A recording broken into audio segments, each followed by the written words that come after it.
fuck. Oh, Lordy. Oh. Jack Well, is liking my stories from the Bummer Hill account. do they do that? Is that like a... He doesn't really do that. That's so funny. What a goofster. What a goofball. We just did like a full, I think, 10 seconds of us harmonizing. Harmonizing? I mean, technically any two notes together is a harmony, you know? Yeah. Anyway, welcome back to This Ain't a Scene, It's a Podcast. Were you recording during the... Yeah, no, I started recording. I was like, this is too good. Oh, okay. Why would I pass this opportunity up to harmonize with my boy? On air, no. On air, nonetheless, yeah. I'm one of your hosts, Carson, he, him pronouns. I'm your other host, Dawson, he, him pronouns. Ugh. How you doing? I'm doing. A little You're doing? sleepy, yeah. Yeah. I got up too late. Are you okay? Yeah. Okay. What do you mean?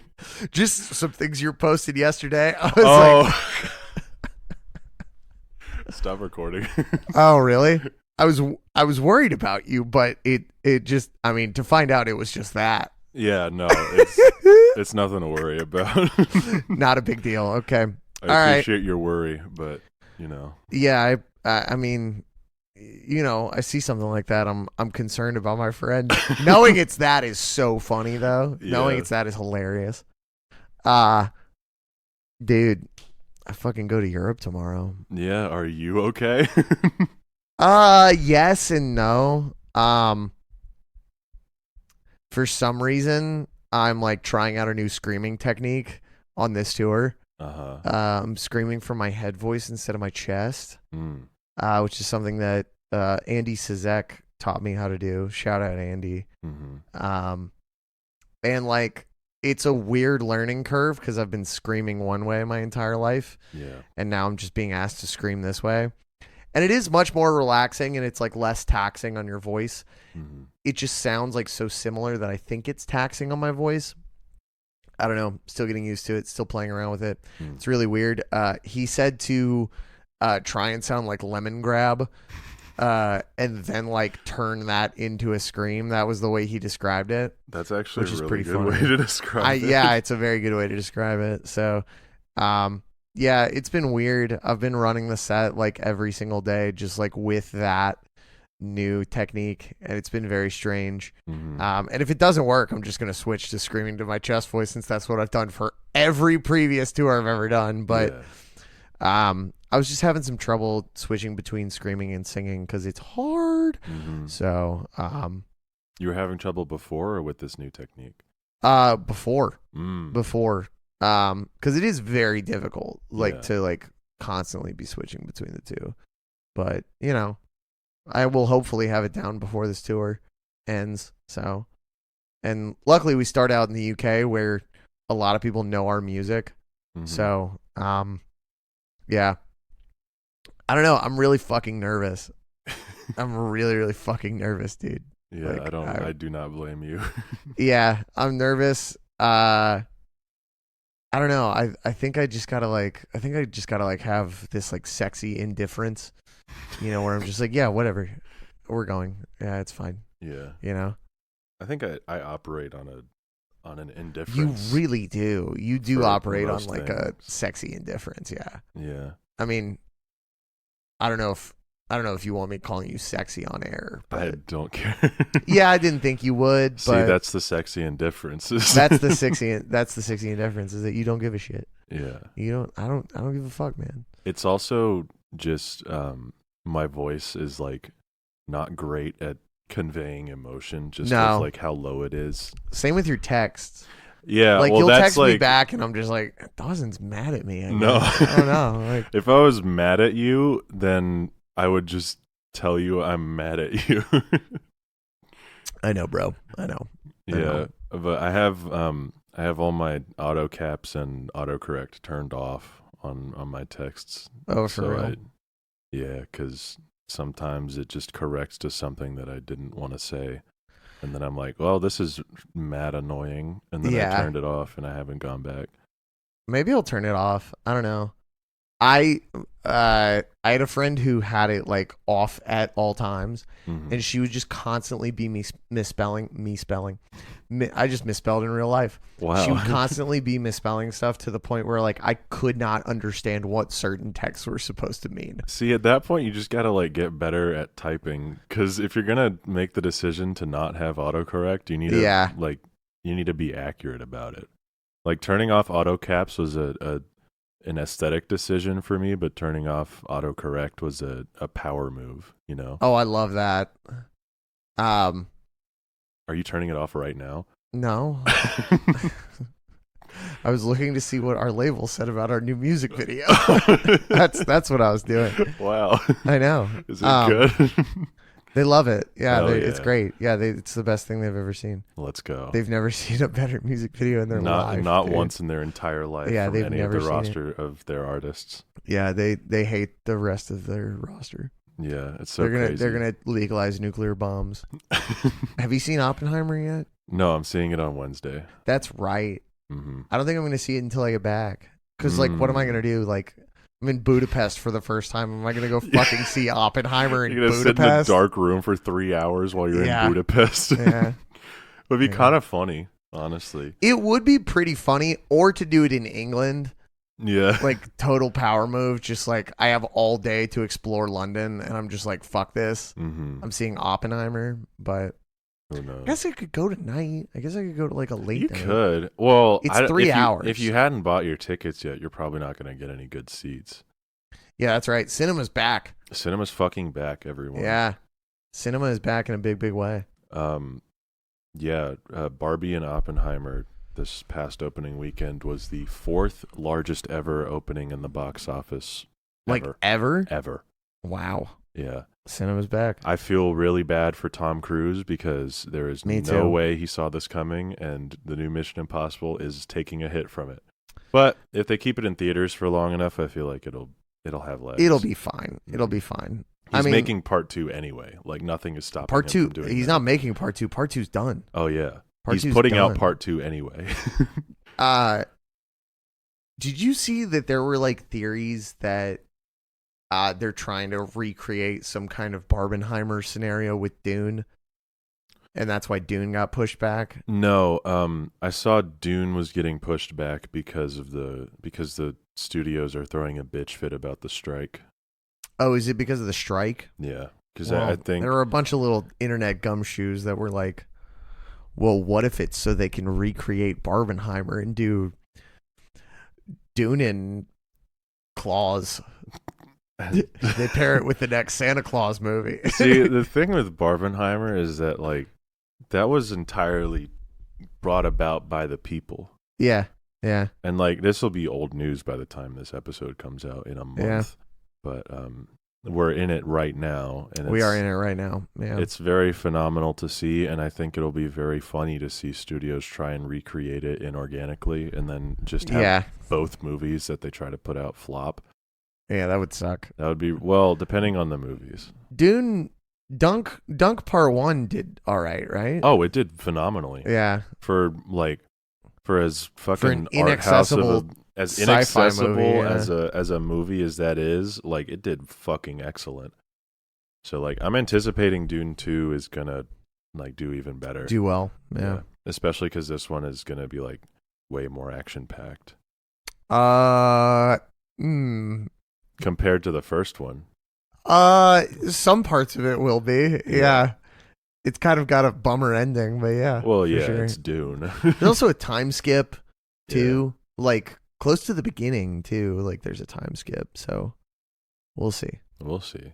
Yeah, we'll see how it goes. We'll see. Smile. I'm very excited for that movie though. I can't wait. I'm very, very excited for Dunk 2. Mm-hmm. I saw Dunk 1 in IMAX. Me too. That was awesome. Yeah. I saw it before it came out, actually, in IMAX. Really? Yeah. How the fuck did you do that, you crazy ass? My friend Raina, shout out Raina, future guest of the pod, probably. Shout out Raina, future guest of the pod. She runs a jacket company called Dragon Denim. And she sometimes will get invited to movie premieres because she has like a pretty popular Instagram account tied to her business. So like she got one for Dune. She got one for fucking something else that I was really jealous about that she got early screening too. But she just had a bunch of them for Dune. So, wow. That's cool. I think it was like 4 people in total that went. It was Jack, me. I thought you were some swanky date to Dune, which I was like, whoa. No, imagine. That's crazy. I mean, I am imagining it, and it's awesome. Yeah. I would love to be arm candy for some lady producer. Yeah. You know what I mean?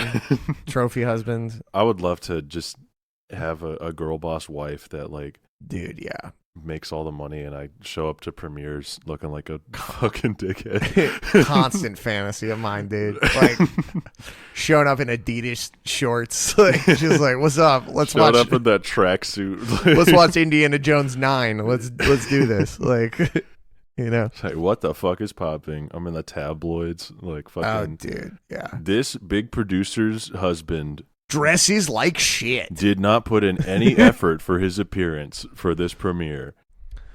For the premiere of the new Werner Herzog biopic? I don't know. Fuck. We should do a segment on the show called Predicting Future Movies. Oh, God. Where we come up with movies that'll be made in the future. See, I feel like Werner Herzog biopic called Werner. Yeah. Marvel Thing 400. Harvey Weinstein biopic? I thought you were about to say Harvey Weinstein comes back. It's like, how? How? That'd be a terrible Star Wars movie. Harvey Weinstein strikes back. Yeah. Oh, God. He already struck. I need him to strike back. That's right. Anyway, should we get into the song that we're talking about, or did you want to talk about more shit? I did. There was another thing I wanted to talk about, actually. Shoot, talk it to me. Did you see the trailer for Wonka? I cannot bring myself to watch it. I don't blame you. What about it? It looks great, except for Timothy. Oh, really? Yeah. Damn. Because it's the same director as the Paddington movies. Which I did know about, yeah. Those movies fucking rock. So I've heard. And you need to watch them, like, immediately. Okay. Both of them. Well, I got a 6-hour plane ride to fucking England, so. Perfect. England to my city. 6-hour plane ride to my city. Yeah. But the thing is, like, it on paper it sounds like a fantastic idea, you know. Wonka hasn't had like this from like a studio perspective. Charlie and the Chocolate Factory hasn't had like a relevant thing happen since like 2005. Yeah, sure. Right in the sweet spot for people to get nostalgic about it. Directed by the director of the Paddington movies, which are massively critically acclaimed and did pretty well at the box office. Mm-hmm. Timothée Chalamet is the lead. It's also a musical. But the thing is, Timothy just does not have that whimsy. He is not a whimsical individual. Yeah, he's not a lyrical spiritual miracle. No, not at all. I think we found the limits to his acting, because like everything else I've seen him in, he's been fantastic. But just like this, he's trying to do this like Gene Wilder type shit, but he just doesn't have that gleam in his eye, dog. No. Like they should have gotten what's his name from The Bear, who looks like Gene Wilder.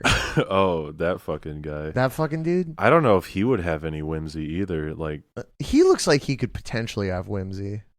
I feel like there are a lot of other actors apart from Timothy that could have more whimsy. Name one. Like just on paper. Well, Tom Holland, for one. Yeah, but I hate his stupid face. Of all things for him to be in, I feel like a Willy Wonka-centric musical where he's got to have whimsy and charisma is pretty perfect for him. He's too busy having ass sex.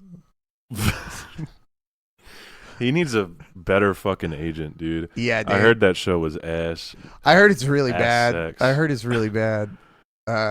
He doesn't seem to be taking it too bad though. I saw in an interview. He takes it great. He's like, yeah, my show's getting pretty unfavorable reviews, but I'm here to promote it anyway.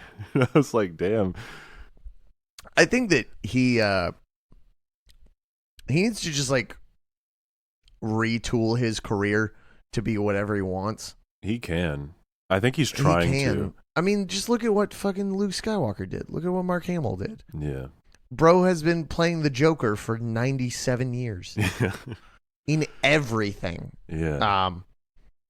Granted, that is like the one voice he can do, voice acting wise, but he's a good Joker. Mm-hmm. He's the Joker in the Harley Quinn show. I haven't seen that. It's so good. Yeah. You would love it.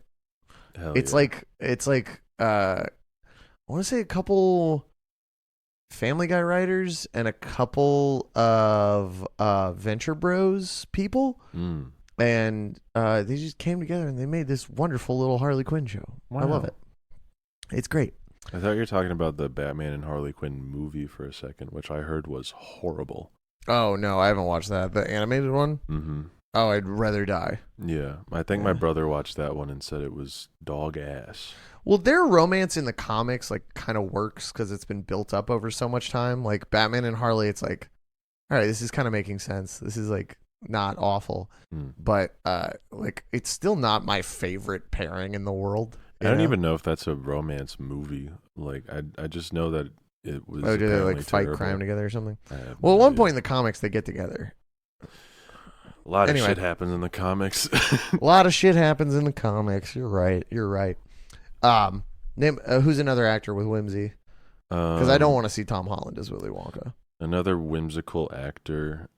He is built like a fridge, but Henry Cavill. Henry Cavill has a surprising amount of whimsy. He has a lot of whimsy in him. Yeah. Yeah.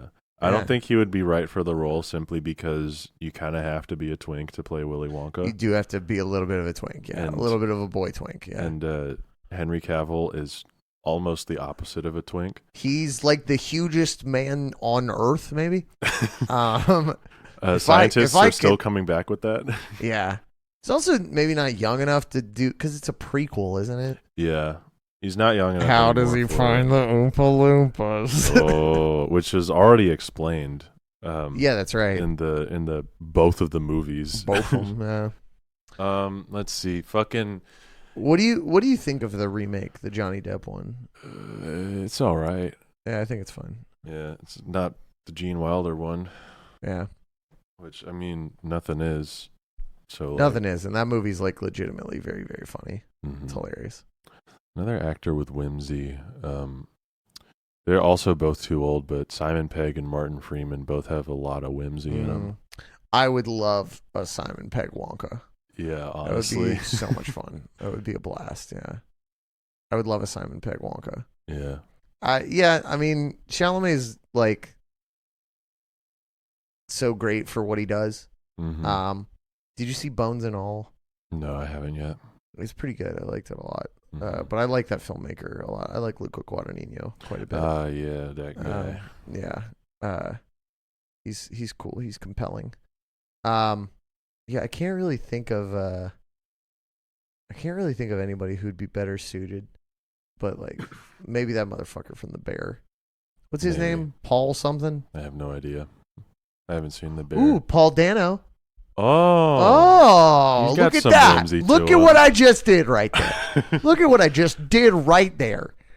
Yeah, Paul I don't want to. Also getting a little old for that. He is. He's been around for a minute. I love him. He's awesome. He's so great. Fantastic. He's getting old for it, but like, also, who gives a shit? Like, I guess the studio, because they cast Timothy as him. Yo, I've been watching Righteous Gemstones. Yeah, I like it a lot.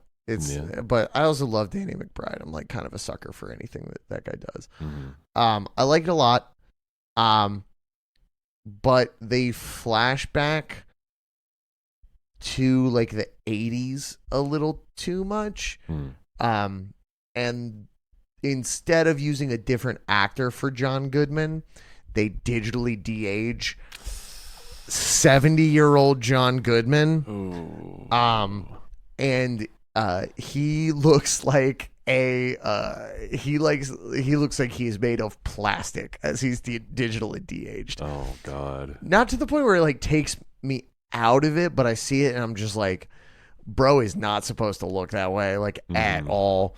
At one point they flash back to him as like a teenager and it's just straight up a different actor that looks nothing like him, but like what happened to the days of that? I know. Like, what happened to those days where you just had a different damn actor? There's the same shit in the new Indiana Jones movie. Like, fucking. Yeah. I mean, the first, like, 20 or so minutes of that movie is probably the best part of it, in my opinion. And, like, but the last trouble... 20 minutes for me. Oh, boy. Those last 20 minutes are so fun. That movie is one of the movies that you can see in theaters. But like that first 20 minutes, you could spend your money on it. You could. You can go to the theater and see that movie. You can. Of all you of are the allowed. ones that's possible. But like, oh my God, first 20 minutes rock. Except Harrison Ford looks like a rubber man, and he also still sounds like he's 80 years old. So just fucking cast a different actor. Just get a different guy. Or just make a different fucking movie. Yes. It doesn't have to be Indiana Jones. Yeah. Tom Lovejoy and I went and saw The Flash. Oh, I'm sorry. Did you see my Letterboxd review for that? Yeah, one? It was like half a star, wasn't it? Yeah, but I gave wrote it 2 stars. I wrote so much about that fucking thing. My review is that some things should just stay comics. Yeah. Because it's an adaptation of Flashpoint Paradox, which Tom and I both really love Flashpoint Paradox. Mm-hmm. And goddamn, that movie is just frustratingly bad. Yeah. There are parts where Ezra Miller is just talking, like not moving, like just talking, and he's fully CGI. Yep. Why? Listen, stop it. Knock it off. There's a line I put in my review where I said, it has to be said, Andy Muschietti does not have the sauce with superhero movies. What else has he done? He's done the It movies, like the new ones. Oh, that guy fucking sucks. I hate that guy. I like those movies, honestly. Oh, the second one's so bad. The first one's okay. The second one. The problems with the second one are more with the fact that the second half of the It book is also just as bad. Like, well, yeah. I mean, to me, the book, which I have read all of, because I'm a pervert. I'm a cocaine pervert. The second half of the book, like when the gangbang happens, like in the book, that's when it's just like, wait a fucking second. Hold on a minute, Steven. And then after that, it is mostly fucking garbage. Yeah. But yeah. It's a shame because they like stunt casted that movie. Yeah. Like the first one made so much money that like the jokes about who they were going to cast as the older people like actually came to fruition. Ridiculous. Yeah. And like everyone that they cast as the older versions were like really great. Honestly. Fucking, and they looked like the younger actors. They like there was one shot where one of the characters is like in a pharmacy, and then like his older actor walks up and like does like a like both of them are at like half opacity, and like they're overlapping each other, and it's like, fuck you, dude. Yeah, I know your casting director absolutely swagged out, but like you don't have to fucking rub it in my face like this. But like that, so actors in that movie, crazy. Honestly, what the fuck happened with The Flash though? Because like it's not like the It movies are even directed badly. Like most of the problems with those movies come from the fact that the book is not a perfect book. No. So fucking Andy Muschietti does not have the sauce. No, not with superhero movies. The single most sauceless superhero movie director I've ever encountered. I'm gonna go ahead and say just like a sauceless director in general, but that's just me. Yeah, what a terrible, fucking frustratingly bad movie. Can you believe that, like, and this is verified, I believe, that the Warner executives have not believed in a movie as hard as this one since The Dark Knight. That's what I had heard, because I think the way that this was pitched was like, or I think the way that they pivoted this to was like, what if we just, like, what if it was Spider-Man No Way Home, but it was just fan service? Mm-hmm. And that's what they tried to do. I feel like I'm one of the like 2,000 people on Earth that gets the Nicolas Cage giant spider thing. People certainly know about Nicolas Cage as Superman. I don't think as many of them know that about he the fights giant a giant spider in the original script. Yeah, I mean, and that they made a giant spider and it ended up being in the movie Wild Wild West. Mm-hmm. Yeah, how many people fucking know that shit? Just me. Only Carson. Yeah, Carson mentioned. I wish I could just talk for like 4 hours about this movie, because it's like it's fascinatingly bad. Yeah. I cannot believe it exists. Yeah.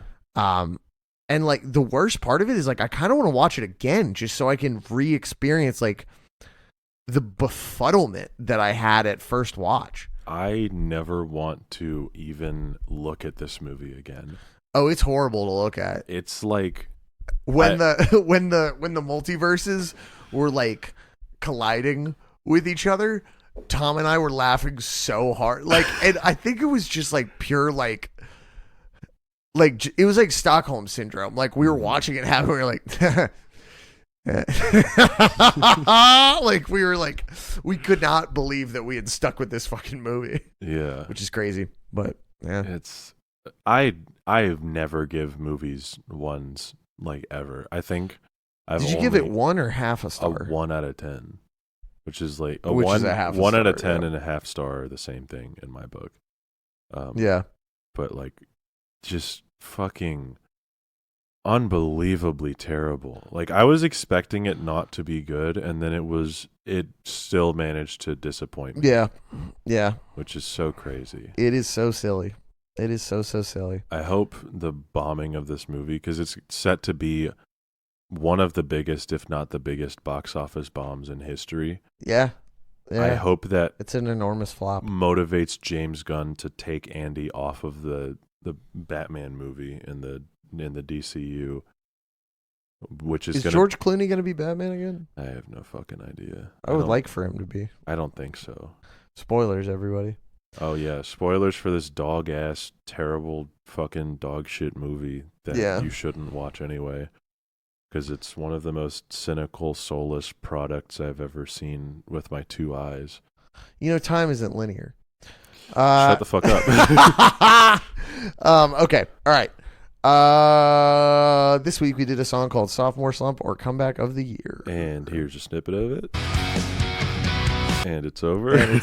I was waiting for you to cut it off. You know what's funny? What? I feel like this song, there's either a lot to say about it or very little to say about it. Mm-hmm. But the first thing I want to bring up is, this is one of the only songs that Patrick Stump has played with Daryl Hall from Hall & Oates. What the fuck? Daryl Hall used to have this live session series called Live from Daryl's House. And he's had a surprising amount of like underground bands. Minus the Bear has gone on there, which is pretty crazy. But yeah, he had Patrick Stump in, and they played all Fall Out Boy songs with him. They may have actually played some other stuff, but it's pretty crazy to watch. They like figure out how to play the songs, and I believe they do Sugar We're Going Down, they do Sophomore Slump or Comeback of the Year. They do Guessing Games, which is I think a Daryl Hall song, and then they do What a Catch, Donnie. So crazy. When did this happen? This happened in 2009, so a long time ago. But pretty crazy stuff. But that's insane. Like, yeah, of all it's songs. wild. Yeah, it's wild. I think maybe lyrically this song might appeal to Daryl Hall. But I am wondering what the drive is. Like, What a Catch, Donnie. That makes sense. Sugar, We're Going Down. Very big song. Why this one, buddy? What's going on? I don't know. Yeah. I also, before we get into this, I think that this would be a much different song if they wrote it an album later. Yeah. This is like just like so like everyone sings along with the pop punk band song. And I was listening to it and I was like, oh no, do I not like this as much as I used to? Because I think I used to love this song. I really do think I used to love this song. But what did you think of it? I kind of love this song. Okay. I think it rocks, honestly. It's on my first listen of it, it was similar to the last song we did, fucking that one, which one we did. Fucking Chicago was so 2 years ago. Yeah, it was similar to that one where I listened to it off rip and I was like, I don't know how I feel about this one. And then on the second one I got it. I was like, oh, this actually rules. Yeah. It's like, it's so crazy how like a band with as many like infectious choruses as Fall Out Boy, how they can still like whip something out like this and completely surprise me. Oh, really? Because like I've heard this song before, obviously, but like I hadn't really ever paid attention to it, mostly because Cork Tree. Like I don't really listen to Cork Tree that much. Not a go-to for me. Yeah. It like as a whole, it's not the most cohesive Fall Out Boy record ever released. So like I guess this one just kind of got lost in the shuffle for me. And then for some reason today, I put it on, and it was like it's so simple, but like the chorus to it is kind of absurd. Like, with how good it is. It's pretty crazy. It's also one of their easiest choruses. Yeah. Like it's not a hard to sing song. Sang.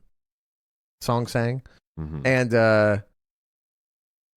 it still works like so well. And if anything, this is like proof of concept for like Patrick Stump, like as a hook writer. Because this is a hook that the whole crowd can sing. It's not difficult. It's also, in my opinion, like, and maybe this isn't like a huge compliment on the song, but it's a very easy to cover song. Like if I think my band in like high school, like early high school, probably attempted this song at one point. We attempted a lot of Fall Out Boy songs, but I feel like this was one of them. And it's just funny to look at this and just see how into kind of like how committed they were to making just the best brand of pop punk. Like they were the fucking, maybe not McDonald's of pop punk, because I feel like that's newfound glory, but they were like the fucking Five Guys of pop punk at this point. Like they were just like, yeah, we just do it better than everybody else, and you can suck our dicks, which is crazy. It's crazy stuff. So like this kind of song is a song that like we've both definitely heard a million billion times from so many fucking bands. Yeah, absolutely.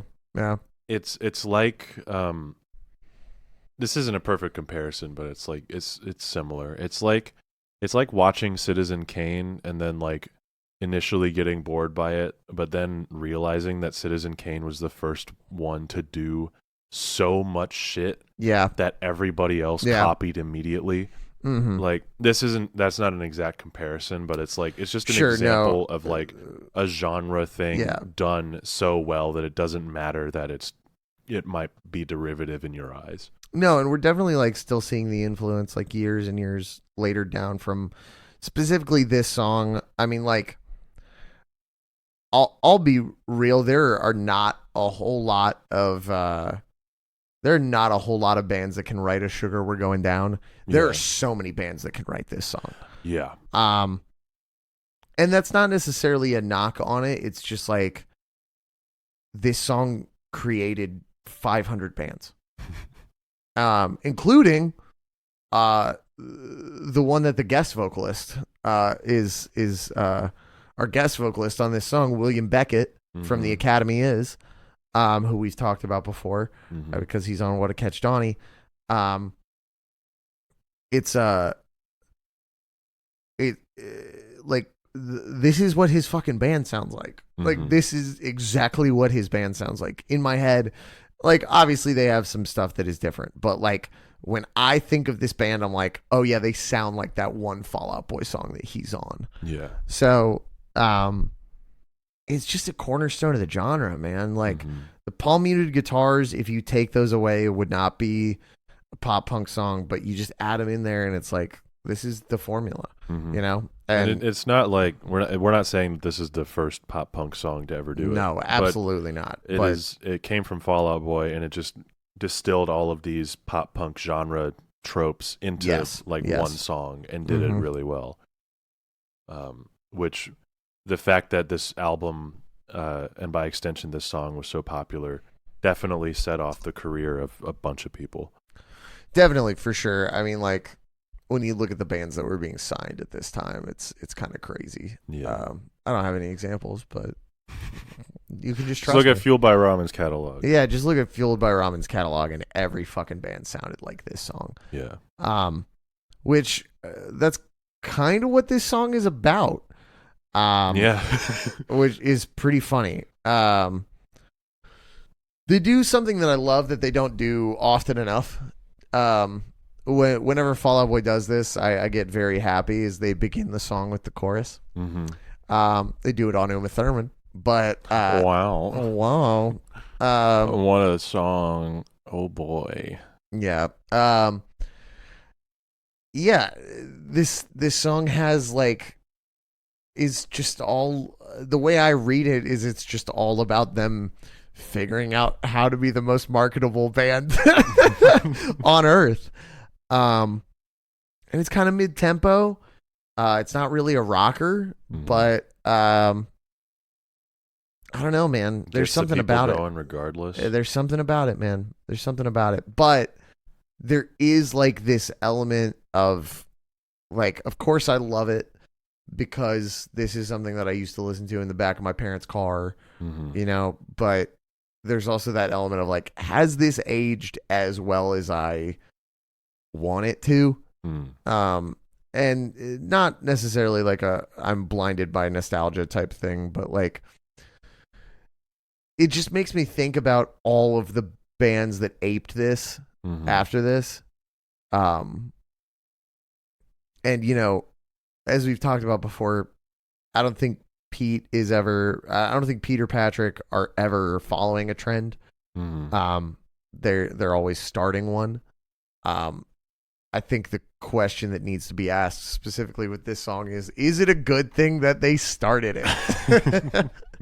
Because I don't really like music that sounds like this, but I like this song. So in general, this kind of thing doesn't really motivate me or anything. No. I've said this before on the show, but just straight up pop punk doesn't really do anything for me. No.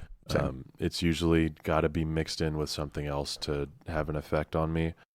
This song doesn't do that, but I really like it anyway. And I think it's just because they're doing it so well. Yeah. Because it's hard to describe exactly how they're doing it better, but it just feels it somehow feels authentically Fall Out Boy, despite the fact that this kind of song can be found anywhere. Yeah, for sure. Maybe it's the fact that they're singing about fame as they have for 400 million songs. It's another fame banger. Yeah. You know? There's one thing I've learned from doing this show is that Fall Out Boy sings about fame and how to hold it or how to lose it a lot. Yeah. I mean, I think it's the thing that they're most concerned about is like this idea of like we've brought people. Yeah, there's like two types of Fall Out Boy songs about fame. It's look how many people we've brought to the show, and what if people stop coming to the show? Yeah. And this is a look how many people we've brought to the show song. Yeah. Standout lyrics for you. Standout lyrics. If you're gonna look, I'm gonna bring up mine if you don't mind. Okay. And these haven't aged incredibly well, which is why I kind of get not an eye roll, but it's kind of just like a type of deal. We're the therapist pumping through your speakers, delivering just what you need. We're well read and poised. We're the best boys. It's so corny, but we're the best boys. We're the best boys. We're the best boys. We're the best boys. We're the best boys. We are the best boys. I just kind of love them for it. How like unashamedly, like they were like, "Hey, like we know we're the best band on earth. We're the best boys." Which is awesome. It's sick. When I'm one of the best boys. Sick. It's me when I'm one of the best boys. What about you? You got a standout lyric? Yeah, I like the line, because I'd swear I'd burn the city down to show you the light. It's just a good-ass line to end the chorus on, honestly. It's a good-ass line to end the chorus on, and also it spawned a million lyrics like that. Mm-hmm. Remember when we were with Tom, I was talking about how I hate the lyric, I want to watch you burn. Yeah. Yeah, I want to watch you burn. I want to watch you burn, baby. Okay, man. You want to watch me jerk off next? Okay, dude. Weirdo. God. Okay, dude. You can be the king of the ashes. All right, dude. Oh, my Sadie, goodness. oh Dog my goodness. moment. Hey, what's up? Holy crap.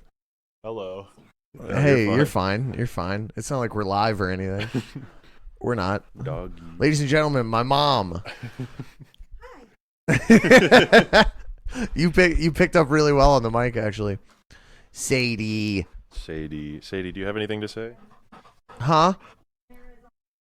What's for dinner? Well, let's go. I had a chicken sandwich earlier, but I'll have another. Wow. This is a Sadie moment. This is a certified Sadie moment. Hey, Sadie, do you have anything to say to the audience?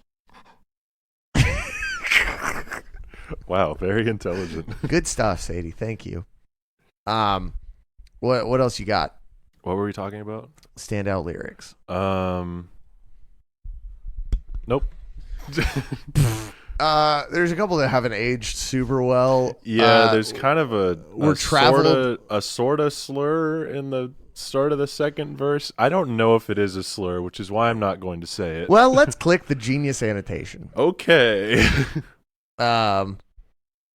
Pete is comparing Fall Out Boy's journey to the lifestyle of Romani, also known as gypsies, a nomadic people best known for their association with medieval Renaissance time periods circuses, who have moved all across the world. They have played in 5 continents in really long tours. Wow.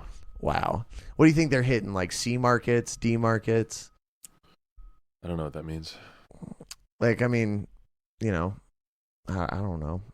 Do you know what that means? Yeah, of course I know what that means. But I mean, if you're Romani and you're a circus performer, I mean, the circus has got to hit every town. The circus. I don't know. I don't know what a circus. The circus draws more than the Callous Cowboys. That's what I'm saying. Aren't you guys like the circus of mathcore at this point? We're the circus of music, something like that.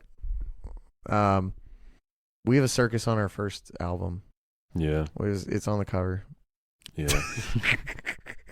Yeah.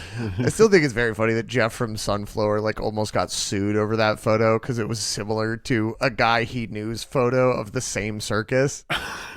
He's like, "You stole my photo, real cool," and he was like, "It's very clearly a different photo. It's the same circus. It's the what? same You're circus. the only one allowed to take a photo of that circus? Dickhead. Afro Circus. God. Fucking Madagascar 3. I've never seen that one. I've never seen Madagascar 3. I saw it when I was but a boy, and I remember liking it because I was but a boy. I think Fall Out Boy might exist outside of time. What do you mean by that? We're the kids you used to love, but then we grew old. That lyric specifically is very is very strange because they were like 25 when this came out. Isn't that like a thing when you turn 25, you start like thinking, "Damn, I'm so old." Oh, absolutely. Which I don't. I mean, I'm not 25 yet, but like, you know, I feel like I would not start worrying about that until I turned like at least 35 or 40. Dude, my coworker, who's like significantly younger than me.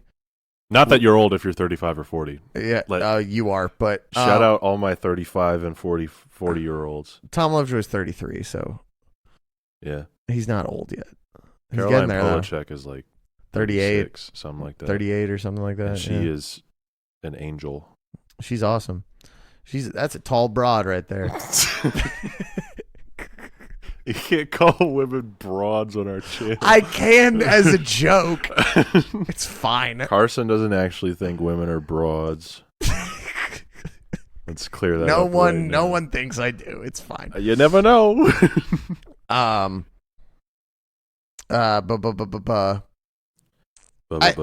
think we need to point out that like this is very clearly like decoded Pete Wentz chicken scratch. Like there's no way these things were arranged in the way that they are. This is very much a Patrick Stump like arranging the words to work for this. Yeah. Like especially in the lyric, ashamed of the way the songs and the words own the beating of our hearts. Like I guess that line makes sense. Like it definitely does. Like you can definitely decode that, but it's like it's not a very sexy way of saying what he's trying to say there. You know what I mean? No, yeah. Yeah, we've been doing a lot of the Fall Out Boy songs about fame. Yeah, right in a row. Right in a row, yeah. You start to wonder if that's all they talk about, but it's not. Well, I think maybe we need to bring this up. What types of Fall Out Boy songs are there? Horny. The Fame ones.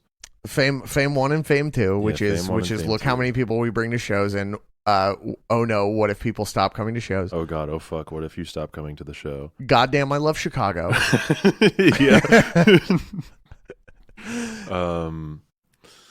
The fucking the Nothing song, like Sunshine Riptide and shit like that, where it just like doesn't feel like a real thing. Sure. We're back. We're so fucking back. We're so back is another one. Look how back we are. Does that count as another category? I don't know. I would say Love from the Other Side is Look How Back We Are. Yeah. And like Young and Menace is a We're Back song. Oh god. As much as you won't. Oh yeah. There are kind of like two kinds of We're Back songs. Yeah. Like, I think Todd in the Shadows like sort of went into this talking about songs like Lights Up by Harry Styles, where like it's just this big nothing song to like announce to everyone that like you're back but you're too big to care or whatever. Like so you just don't write a fucking functional song. Yeah. That's what I'd call Young and Menace, is that it's like barely a song. Young and Menace is a We're Back song, and then I mean he compares himself to a Motley Crue member in that song, and like why would you ever want to be a Motley Crue Why would member? You want to do that? Yeah, why would you want to be anything like those guys? They're all terrible people. They're all pretty bad guys. They're suing the shit out of each other constantly. I'm trying to think of the other types of songs, because I feel like we're missing a few. Yeah. We forgot a very specific third type of Fame song. Which one? I am the most famous person in the world, and it is killing me. Yeah. That is a third one. It's look how many people we brought to the show. oh God, there are so many people that we brought to the show. And oh no, what if they start leaving the show? Fall Out Boy worried about walkouts. I feel like those are like the three main, like most common ones that they talk about. Yeah. Those are the three main ones. There's a lot of, and then of course, horny. Yeah. I feel like that just pervades through a lot of their songs, regardless of topic. I feel like to varying degrees of success. Yeah. Every now and then I think about that lyric in 27. Got a lot of friends who are stars, but some are just black holes. Mm-hmm. And I feel like that might be like the best. Like if you were to be like, yeah, I love Fall Out Boy because like they have some of the best lyrics like I've ever heard in my life. Like that's the one that I would initially bring up. I think I'm probably saying some contradictory statement because I've probably said some other lyric on this show, but like, and that is like a whole, like I feel like that line just encompasses what is interesting about Pete Wentz as a lyricist, which is like, like I am an outsider in this world that I belong in. So, and outsider, I hardly know her. Outsider, I hardly know her. Yeah, you hadn't got me yet. Yeah, I don't know. Do you have anything else to say about this song? The Reddit loves it, of course. The Reddit has nothing bad to say about this song. When have they ever not loved a song? They weren't too hot on Super Fade. Oh, yeah. Yeah. I guess there are rare exceptions to where the Fall Out Boy subreddit doesn't like a song. Yeah. They only played this twice on So Much for Tour Dust. Really? And both times were with William Beckett because the Academy was opening a few of these shows. But previously, before that, the last time they had played it was in 2014 in Glasgow. Wow. So it had been a little while. And they played it in the Azura Amphitheater in Bonner Springs, Kansas, and the BMO Stadium in Los Angeles, California. And now I believe it's being replaced with Hum Hallelujah. So, my opinion, better song. Yeah. But also, this song's done so well for what it is. It just spawned a million bands that I hate, I think is my problem with it. That's fair. But it is like the perfect little formula. Like if it's like guys, we got to write a song. Like it's our first band practice. Yeah. Let's write a song like this. You could like there's a reasonable argument for bringing up this song as like if you were asked what is a good example of the pop punk genre, you could bring this up. You could bring this up, and also like I feel like this is a good song that you could be like, oh, it'd be interesting if this band did this song. Yeah. Like, I'd love to hear Paramore do this song. Yeah. Like, because I can kind of hear it, you know? Like, it's sort of got, like... In that early, All We Know Is Falling riot type of sound. Mm-hmm. It's got, like, a universal sort of chorus melody where, like, you can kind of take that chorus melody and... Sorry. I was pretending my house was haunted in front of Dawson. I got so distracted. You can kind of take this chorus melody and apply it to like pretty much any genre, and it'll work within that context. Yeah, which is a hell of a thing to accomplish in songwriting.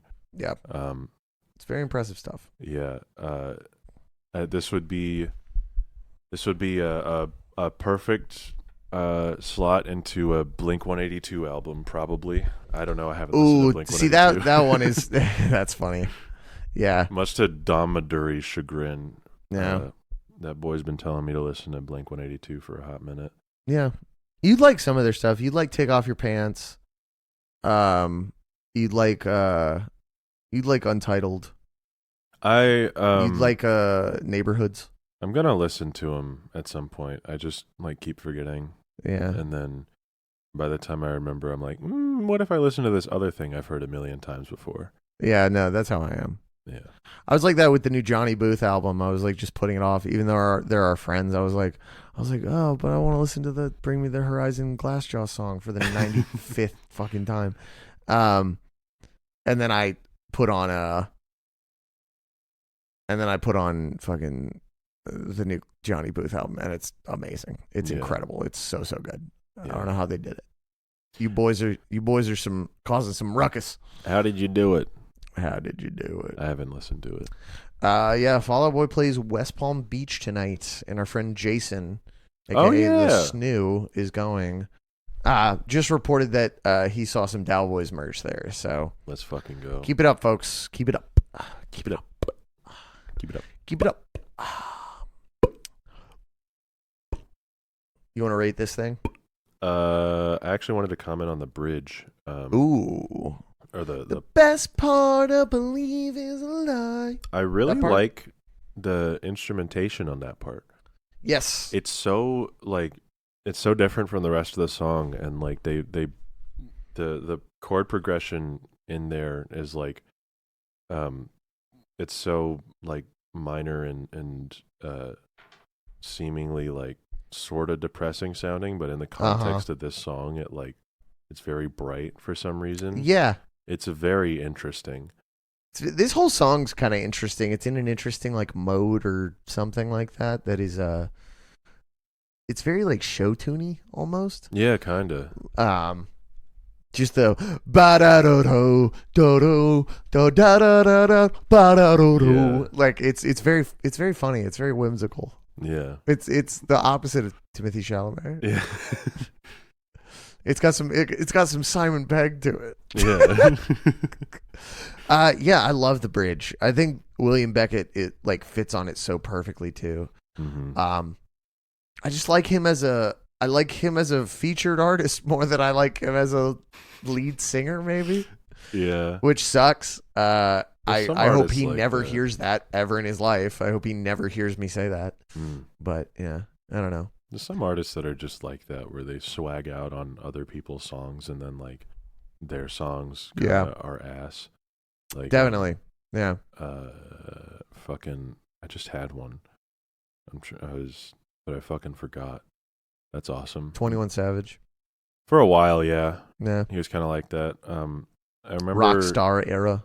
Yeah, I remember I Am Greater Than I Was being pretty good. That album that he made happens a lot. Sometimes I completely like forgot everyone that exists. No, I mean, but it does happen. Maybe, you know what? Twitter. Give us an example of artists who are better features than they are leaders. Yeah. Better character actors than lead roles. Yeah. All right, now do you want to rate this thing? Zillakami. Ooh, I agree with that. Yeah.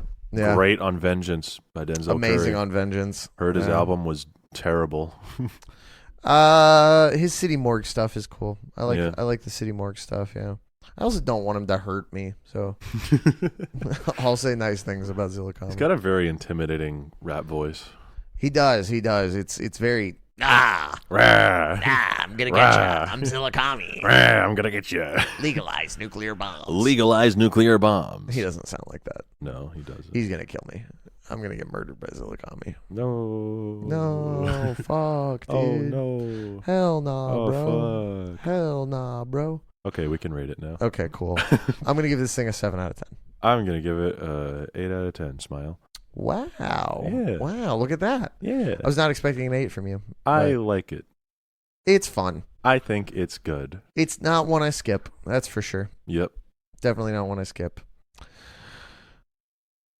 You want to roll out the red carpet? Let's spin this damn ass wheel. Let's spin this damn ass wheel. In the meantime, while Carson's pulling up that damn ass wheel, thank you so much for listening. If you are still listening, follow our bands at Callous Cowboys on Twitter, at the Callous Cowboys on Instagram. Or I suppose it's called X now, but who fucking cares? It's not for me. Nope. Nobody's going to call it that because it's a dog shit, terrible ass name that he should have let go of 24 years ago. He still wants it to be the everything app. He really does, but he forgets that he is quite literally the dumbest billionaire to walk the earth. Yeah. Hate that fucking guy. Elon Musk, if you're listening, go fuck yourself. I hate you and die. Follow my band at Bummer Hill Emo on Twitter, at Bummer Hill on Instagram. Follow the podcast at The Dreaded Wheel on Twitter. We're probably going to start getting more social media accounts now that Twitter is definitely on the downturn and probably going to die within the next 6 months or something like that. Something like that, yeah. Which we're planning to have all that worked out by the time I'm back from Europe. It's just this European tour has been a very big overhaul of my time and money. So we are trying to make sure that we have the right that we're set up for success before we venture out into doing Instagram or TikTok or anything like that. But the plan is to do stuff like that here soon. Yep. And go subscribe to our Patreon, which should probably be up by the time this episode comes out. Or I think it will be. Yeah. It'll either be up or it's about to be up. We are recording this episode about a month in advance because of the tour. We are. I think if it's not up this week, it'll be up next week with the newest Made You Listen. Carson listens to Low Roar. Mm-hmm. So, yeah. If it's up, go subscribe, please. If it's not, then subscribe when it's up. Yes. The $5 tier gets you everything. The $1 tier just gets you the RSS feed for the main episodes, but the $5 tier gets you the RSS feed for the main episodes, the bonus episodes, and whatever other content we put out. Wow. So only $5. We are not making you pay 10. We're not making you pay 7. It is going to be $5 forever. We're not raising anything. We're not even going to have a $10 tier. There's going to be a $1 tier, and there's going to be a $5 tier. So, anyway, should we spin this wheel? Let's spin this damn ass wheel. You did it last week, I think. Yep. Okay, cool. So here I go. Let's make sure I don't suck. And Afterlife of the Party, baby. Dude, oh my lord! Holy shit! I almost fucking had a heart attack. We almost got Rat-a-tat. It's right next to Rat-a-tat, so that was really scary. It was slowing down on Rat-a-tat, and I felt my world crumble around me. All right, holy shit! All right, Afterlife of the Party. Woo! I was literally thinking about this song today. I'm so excited. All right. We'll talk about that in a month's time. All right. Bye, everyone. You stupid assholes. Bye.